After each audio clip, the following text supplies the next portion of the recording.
This is my 2025 Unbound gravel bike check. So first, just a little bit for our sponsors, thanking them for their assistance. InstaFund, Dunbar Cycles, could not have done it without Dunbar's help and all the different parts and piecing things together, compatibility, all those things, et cetera, et cetera. And also Precision Fuel and Hydration for making the fueling possible and providing me with a incredible fueling strategy and education. So let's talk about the bike. For those who are concerned that I've just ripped off Dylan Johnson, you are partly correct. So when it came down to selecting what frame to get, that's the big choice. You know, there was a lot of very good options. Dunbar has some great options, and you know, in the end, the frame choice was just really geometry based, as well as some tried and true data from Dylan's bike setup, which just gave me some confidence to run something like the 2.2 Race King in the front, and potentially even a 2.2 in the back, although we'll get into that because it doesn't quite fit. So the other thing that was quite nice about this build is just its ability to handle a 2x drivetrain and not lose tire clearance. This is just quite huge. You can see how far away the derailleur is, the front derailleur. So you're not actually missing out on any tire clearance with the front derailleur there. And the cost of the GRX system is just excellent, actually. So this is the new 825 GRX, and I was able to strip some weight, put on some rotor Aldo cranks on this, which really lightened up the build. Power 2 Max power meter, and the 2x efficiency is just excellent. You know, I run 2x on my road bike. It feels natural here. Don't even think about those shifts. And I have to say, the GRX, it's more powerful than your Ultegra or Di2 road setup. Like the shifts are crazy strong. It's super confidence inspiring, like grinding up anything, you're gonna get your shift. And it's fast. You know, one of the things about the 1x-SRAM is as efficient and simple as it is, you're either getting the 2020, you know, era drivetrain, or you're gonna have to move to transmission or the limited cassette option of the red, and Sure Force is coming out soon, but it's not out yet. So the cassette option with and the 2x gearing range of the GRX was a huge part of what in the end kind of locked me into the felt breed. So all right, let's talk about a few other specifics. In terms of the tires, well, it really had to do with going with the Dukes, and so the Dukes was the big splurge on the build, no question. That tire transition is just amazing. Being able to run, this is right now a 50 in the back and a 2.2 in the front. And you can just see the tire transition is really clean. You don't have the light bulb effect. Even on a 2.2 mountain bike tire, there's very little light bulbing happening.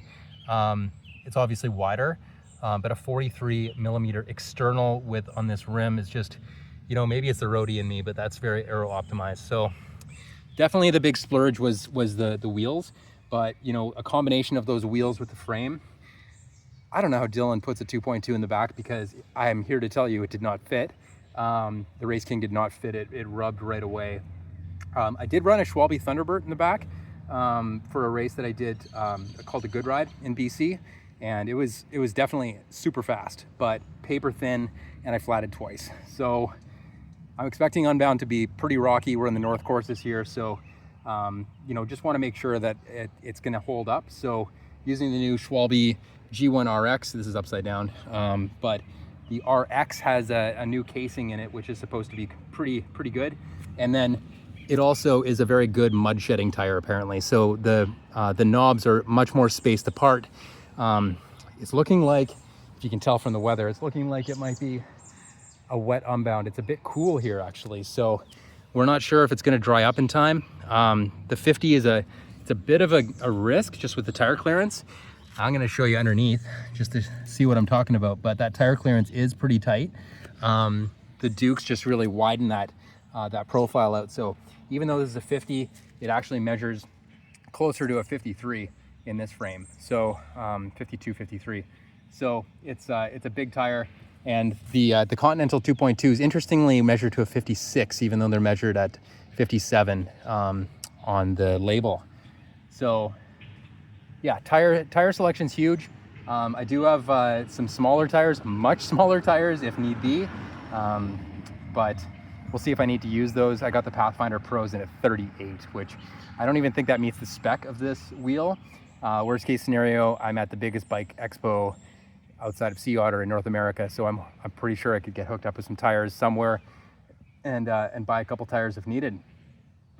Okay, well, let's talk next components. So another Dylan Johnson innovation. I wouldn't call it his innovation, but on this bike it's innovative because it does give me the extra cushioning, and the bike was able to actually accommodate the battery into the down tube. So was able to make this one work. I don't know if that would work in every bike.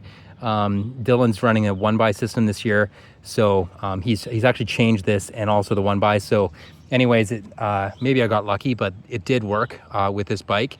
And I can say that with really rough terrain, you're really feeling that suspension. It's hard to know because I can't A/B compare from another seat post, but I do feel like this is offering a lot of seated stability when hitting the rough stuff. So that's pretty nice. In terms of saddle, Dunbar was able to hook me up with a really good price on the Physique Argo R1 adaptive saddle. And I'm here to say that these are legit. Like, I was really shocked at the comfort, just rolling over anything, hitting stuff hard on gravel. You're really getting smashed. And if you're floating off the pedals a lot, you're trying to get up and over the saddle, you're going to burn your quads eventually. I just felt a lot better being seated between the suspension of the seat and the seat post. There's a lot of cushion in this saddle, and so it's an expensive saddle, I'm not going to lie, but even with the reduced cost, it added up. But I have to say I didn't regret it, and I thought I might. It's one of the parts of the build I was a little bit worried that maybe I'd gone too far. Okay, let's talk front end. So I've gone ultra wide by my own standards. This is a 36 bar. So anyone who knows me knows that I run some pretty narrow bars on my road bike. I'm probably switching that out actually on my road. And I feel like the 36 actually, it has a lot to do, I think, ergonomically with the person. When your shoulders are rolled forward into a race position, you're getting down and you're actually holding. My actual measurement is 36, and it was interesting to look at that and actually realize that as my shoulders are kind of in the race position, that's at exactly 36. So I actually just landed on that after I'd measured that. It would have been smart to have measured ahead of time, but so 36 is working for me. I felt great stability, good steering. This is the Zip SL80 race bar, which is definitely a pricey option, but I did like it. Felt really comfortable. The drop is pretty deep, and so I think this is the kind of drop that, sometimes you get the compact drop that comes back real fast. I think that's really good for sprinting. This is actually quite good just for relaxing down into that second position. So I quite like it as a gravel bar just because it's got that deeper inset to allow you to get a little bit lower, get a second position on the bike. So hoods are just a little bit rolled in, not much, pretty neutral actually. So you can see the clearance, the 2.2 here on the felt breed. So haven't exactly measured that, but that's about 4 mils, 3 to 4 mils on all sides, which might not be ideal if it's muddy. So we may be swapping. Okay, let's get into something fun. Let's talk about fuel.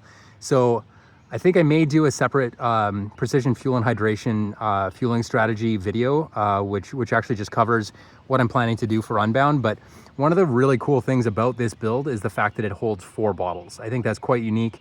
I can't put any 1 liters on this build, but for rough courses in gravel, you don't really want to be running 1 liters anyways. Your chances of water bottle ejection is really high. So running the 4 bottles is going to be pretty key. I've got 2 filled up here for the ride I'm about to do. Just going to do a little shakeout ride here now that I got the bike built. And the one on the bottom is really just going to be for cooling myself. I don't think you want to be messing around with any of the road spray that comes up onto that. There's old water that's sitting on the road, all kinds of junk in there, but you know, just for cooling, having that fourth bottle down there is really quite nice. Something that is super key for me, and I raised this at a good ride, was this top mount. And man, this is great. So you're probably wondering what it is. This just pulls out. See, I didn't even have to hold the frame. It just comes out quite nicely. Could have put it back in, and this holds, and now I say that it's gonna move, but this holds 230 grams of precision carb. So I can stick all of my precision gel, just get the big flask of gel, put that in there, and I've actually got 3 of these loaded up for the race. So not yet, but I'll have them one to start, and then 1 at each feed zone. And that's 230 grams of really accessible carb that I can stick into this top tube here. So, of course, when I'm one-handing, it is a little harder. But there you go. So that's the fuel, that's the bike. What else? I'm pretty stoked. I just think that, you know, this build is, it covers a lot of bases.